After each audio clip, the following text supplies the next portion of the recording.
Sebanyak 6 karyawan PT Sentral Avian Pertiwi atau CAP Unit 7 Natar, Kabupaten Lampung Selatan, ditangkap polisi setelah terbukti menggelapkan 9 ton pakan ternak.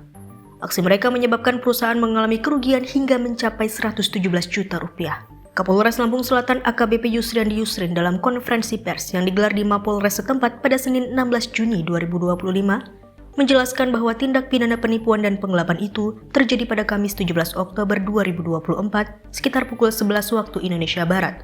Dikatakan bahwa para pelaku melakukan penjualan pakan ternak milik perusahaan tanpa sepengetahuan manajemen.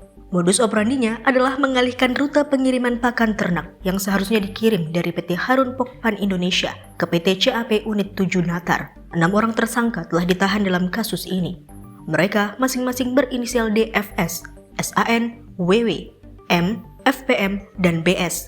Para pelaku bekerja sama menjual pakan ayam seberat 9 ton keluar perusahaan, tepatnya ke wilayah Sidomulyo dan Lampung Tengah. Untuk mengelabui manajemen, para pelaku menulis data palsu di buku penerimaan petugas keamanan dan memasukkan informasi fiktif ke dalam sistem perusahaan, seolah-olah pakan sudah diterima. Kapolres menambahkan bahwa berdasarkan pengakuan, motif para tersangka dilatar belakangi oleh kebutuhan membayar utang dan kepentingan pribadi lainnya. Dari tangan tersangka, polisi menyita sejumlah barang bukti, di antaranya 1 buku catatan barang masuk pos keamanan, 2 surat jalan dari PT Harun Pokpan Indonesia, 1 hasil audit internal, 6 surat pernyataan, serta 4 surat pengangkatan karyawan. Atas perbuatannya, para tersangka dijerat dengan pasal 374 KUHP tentang penggelapan dalam jabatan dengan ancaman hukuman maksimal 5 tahun penjara.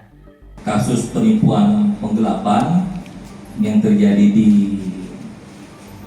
Kecamatan Natar yang terjadi pada hari Kamis 17 Oktober 2024 di PT Sentral Avian Pertiwi PT CAP Ini berhasil kita ungkap.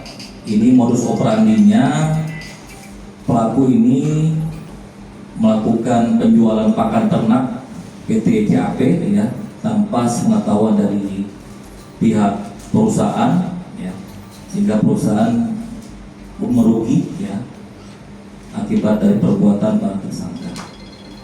Ada 5 orang tersangka, ada 6 tersangka yang kita amankan, sudah kita lakukan penahanan.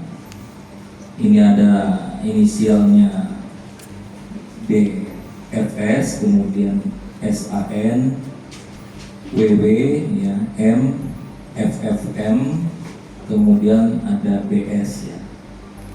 Ini barang bukti yang kita sita, ada buku barang masuk catatan, kemudian ada hasil audit dari PT CAP, kemudian ada juga surat pernyataan, surat kerja, dan uang sebesar 117 juta rupiah.